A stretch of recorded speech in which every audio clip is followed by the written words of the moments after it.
لیکن جو ہی آپ اس کو پانی دیں گے، وہ اگر وہ بالکل سوکھ چکے، لکڑی ہو چکی، جڑیں بھی سوکھ گئی ہیں، پھر تو اس کا کیا حل ہے؟ پھر تو اس کا کوئی حل نہیں۔ لیکن اگر تھوڑی بہت ہی اس میں زندگی کی رمق 1% بھی ہے، تو جو ہی اس کو پانی ملتا جائے گا وہ تر و تازہ ہوتا جائے گا۔ اسی طرح انسانی جسم میں جس چیز کی کمی ہے اس کو دور کرنے کے بارے میں سوچیں۔ اور آج جو پرانے حکماء حضرات جتنے بھی ہمارے بزرگ گزرے ہیں، وہ سب روغنیات پہ دیتے آ رہے ہیں، دودھ، گھی، مکھن، لسی، دہی۔ ایسے آدمی مریضوں کو دہی کا استعمال کروائیں۔ دہی انسانی جسم کے لیے، انسانی صحت کے لیے بہت ہی زیادہ مفید ہے، بہت ہی زیادہ مفید ہے۔ تو میری باتوں سے اگر کسی کا دل دکھے، یا کوئی مزید اس میں کوئی اصلاح چاہیے، یا کوئی نسخہ جات چاہیے، تو مجھے وائس کر کے میں ان کو دیتا ہوں۔ اللہ پاک ہمیں بیشی معاف فرمائے۔ ایک آدمی ایک دفعہ نبی پاک صلی اللہ علیہ وسلم کے پاس آیا۔ آپ صلی اللہ علیہ وسلم سے سوال کیا اس نے کہ یا رسول اللہ صلی اللہ علیہ وآلہ وسلم، مجھے کچھ ایسی نصیحت کیجئے کہ میری دنیا اور آخرت دونوں کامیاب ہو جائے۔ آپ صلی اللہ علیہ وآلہ وسلم نے فرمایا، جس کا مفہوم یہ ہے کہ دو چیزوں پہ کنٹرول کر لو، دنیا اور آخرت میں تم کامیاب ہو جاؤ گے۔ کون سی چیز؟ ایک یہ جو تمہارے جو جبڑوں کے درمیان، یعنی زبان، اس زبان پہ کنٹرول کر لو، کسی کی غیبت نہ کرو، کسی کے بارے برا نہ سوچو، جھوٹ نہ بولو، حسد نہ کرو، یہ خیر لمبا ہو جائے گا، تو آخرت میں تم کامیاب ہو۔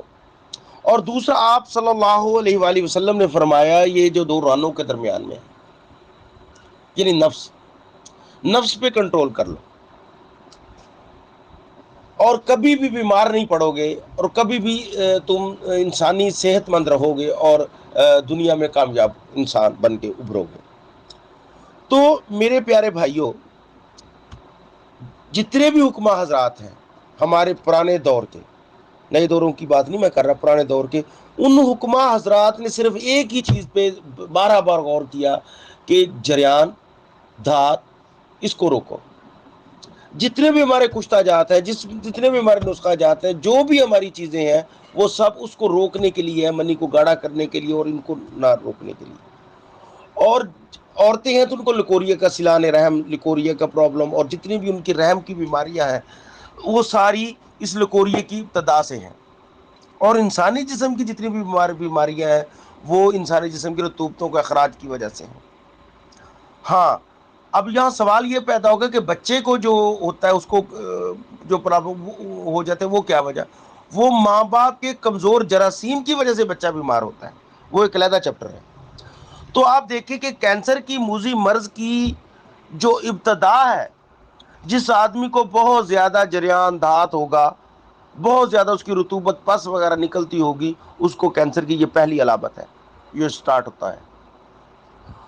تو جتنی زیادہ اس کو روکیں گے، اس کو روکنے کی کوشش کریں گے، اس کو نکلنے نہیں دیں گے، اور یہ مادہ منوی جتنا ہمارے اندر رہے گا، یہ اتنا زیادہ فائدہ ہے۔ ٹیسٹیکل میں یہ نظام منی بنتی ہے، اور منی اگر کچھ دیر رہ جائے تو ٹیسٹیکل میں اگر اس کو اخراج نہ ہو، تو یہ دوبارہ ریورس ہو کے طاقت دیتی ہے پورے جسم کی باڈی کو۔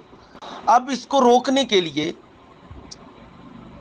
وہ جڑی بوٹیاں، وہ چیزیں استعمال کریں۔ اور ان میں سب سے زیادہ جو افیکٹیبل چیزیں ہیں، وہ ہمارے جتنے بھی حکماء حضرات بیٹھے، عام آدمی تو نہیں بیٹھے، حکماء حضرات بیٹھے، ان سب کو پتہ ہے کہ سب سے زیادہ جو یعنی مثانے کی طاقت اور مثانے کی جو یہ خارج نہیں ہونے دیتی، وہ جو چیزیں ہیں، مثلا جس میں آ جاتا ہے ہمارا سب سے زیادہ صفوف عاملہ۔ اس کے بعد جتنے بھی اور زیادہ ہے چیزیں ہیں، وہ الحمدللہ ثم الحمدللہ ہم استعمال کریں گے، تو اس میں ہم کینسر کے مریضوں پہ افاقہ جو ہے وہ حاصل ہو جائے گا۔ اب اگر ہم آ جائیں سائنسی کے طور پہ، سائنس یہ کہتی ہے کہ وٹامن کی کمی کی وجہ سے، وٹامن B17 کی کمی کی وجہ سے کینسر ہوتا ہے۔ وٹامن B17 سب سے زیادہ جو ہے وہ کس میں ہے؟ کھوپرا گری میں ہے۔ وٹامن B17 سب سے زیادہ جو ہے وہ سیب میں ہے، خمانی میں ہے، وہ روغن آملہ میں ہے، وہ روغن کدو میں ہے۔ وٹامن B17 کی سب سے زیادہ جو زیادہ۔ اور اب اگر آگے کریں تو جو خون کی کمی ہے، تھیلیسیمی کا مرض جو ہے، وہ کہتے ہیں کہ ریڈ بلڈ سیل جو ہے ہمارے سائنس کہتی ہے کہ اس میں کمی آ جاتی ہے۔ ریڈ بلڈ سیل کیوں کم ہوتے ہیں؟ ریڈ بلڈ سیل جو ہے وٹامن B12 کی وجہ سے کم ہوتے ہیں، اور وٹامن B12 جو ہے جن چیزوں میں آئرن موجود ہے، فولاد موجود ہے، وٹامن B12 ان میں شامل ہے۔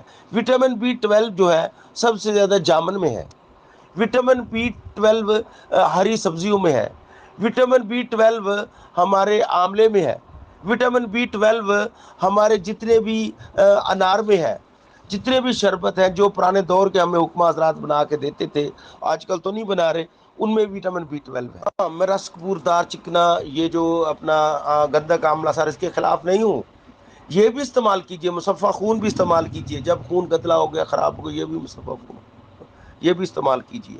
اس میں حق میں یہ ایسی بات نہیں ہے کہ میں یہ کہتا ہوں کہ یہ بھی استعمال نہ کیجئے، یہ بھی استعمال کیجئے، لیکن موقع کی مناسبت سے۔ جو فرسٹ پریورٹی ہے پہلے وہ دیکھیں، پھر سیکنڈ پریورٹی، پھر تھرڈ پریورٹی، یعنی سچویشن دیکھتے جائیں جس میں انسانی جو مانگتا ہے، جس چیز کی جہاں جتنی ضرورت ہے اس کو اتنی ضرورت دے، اس کے لیے تشخیص ہوگی تو جو جسم کو ضرورت ہے، جہاں جہاں ضرورت ہے، جتنی جتنی ضرورت ہے اس کو دیتے جائیں گے، وہ انشاءاللہ انشاءاللہ اپنا مطلوبہ مقصد حل ہوتا